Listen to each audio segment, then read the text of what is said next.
think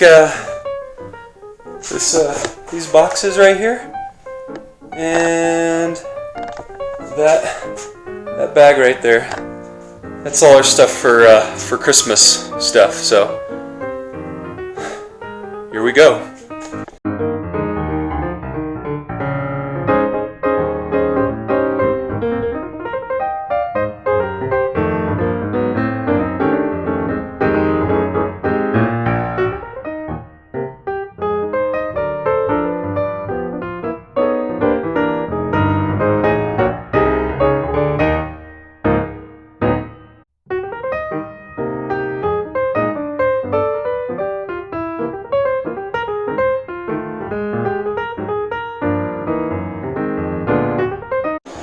Alright, it's time to go get a Christmas tree. Okay, so I know I didn't document the process of us getting a tree, but we did get it at Lowe's. We strapped it to the top of the car, and here's one shot of me bringing it into the living room.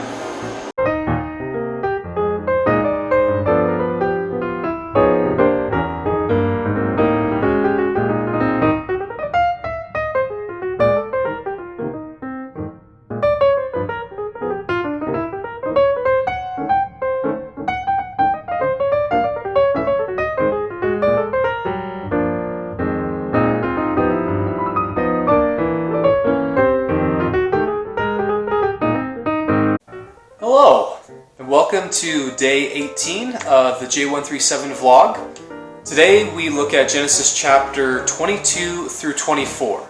We got the Christmas tree up. Chapter 22 of Genesis is the story of God testing and telling Abraham to go sacrifice his son Isaac, through whom God was going to fulfill his promise and cause Abraham to be the father of many nations. And you can't read that section without reading Hebrews chapter 11, verses 14 through 17. Hebrews chapter 11, verses 17 through 19. And in that section we find that Abraham, he had such strong faith in the Lord that he even believed that God could raise Isaac from the dead after Abraham would have killed him for the sacrifice and still used him to bring about all these people. And so just the faith that we see Abraham has in this story is significant. Yes, a ram was caught in the thicket, and then God has this short discourse towards Abraham, basically saying, man, I see that you are all about this, that you are really committed to following me, that you really have faith, and I'm really going to cause this promise to come to fruition. Then chapter 23 is Sarah's death and her burial. And in this story, Abraham goes to the Hittites and wants to buy some land and a cave burial place from them because he doesn't want it to be in his land for whatever reason, and basically strikes up a deal with Ephron, who has some land. He is a Hittite in this particular region that is called, what's it called? Machpelah. This land and where this cave was in was called Machpelah, which is later known as Hebron. And this is another significant geographical location in Scripture and in the history of Israel. Then chapter 24 is the story, well, at least the beginning story of Isaac and Rebekah.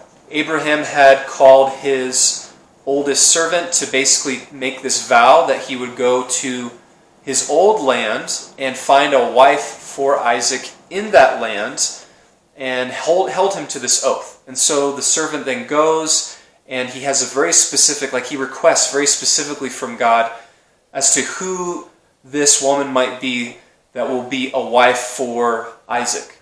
And Rebekah fits the bill. She fits the bill, and the servant adorns her with all this jewelry. They go into her house. He tells her parents and her brother, this is what the Lord is doing, and they're all in agreement, they agree with what the servant said, and she then departs to go with him back to the land of Canaan to be married to Isaac.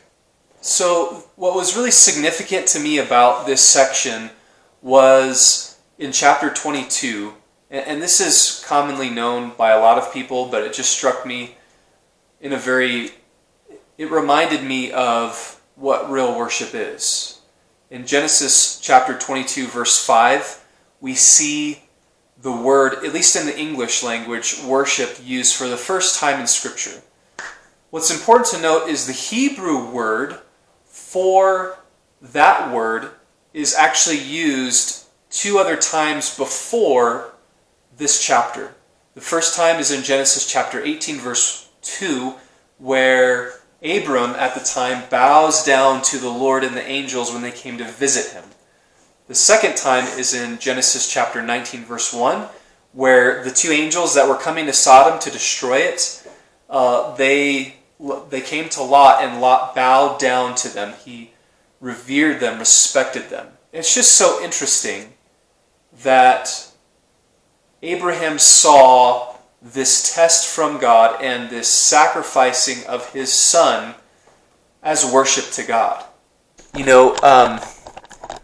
Not to bash hyped up, cool, fun worship services. I think they're great, but sometimes we have a wrong understanding or an incomplete understanding of what worship really is. We think of it as all this hyped up production and all that stuff. And once again, I'm not against that. We need to be excellent in our worship towards the Lord, but worship is not just going into a building and singing songs that sound really good and having a little feeling inside of your heart.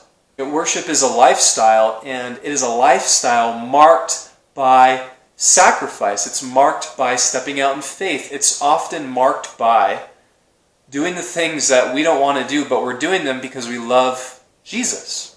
I think the key to true, genuine worship in our lives, it is faith. Having faith in the Lord. And it was just a neat little reminder of what true worship is. Tomorrow, I may or may not record this, but tomorrow, I think ornaments are going to be going up on the tree. So, we'll see.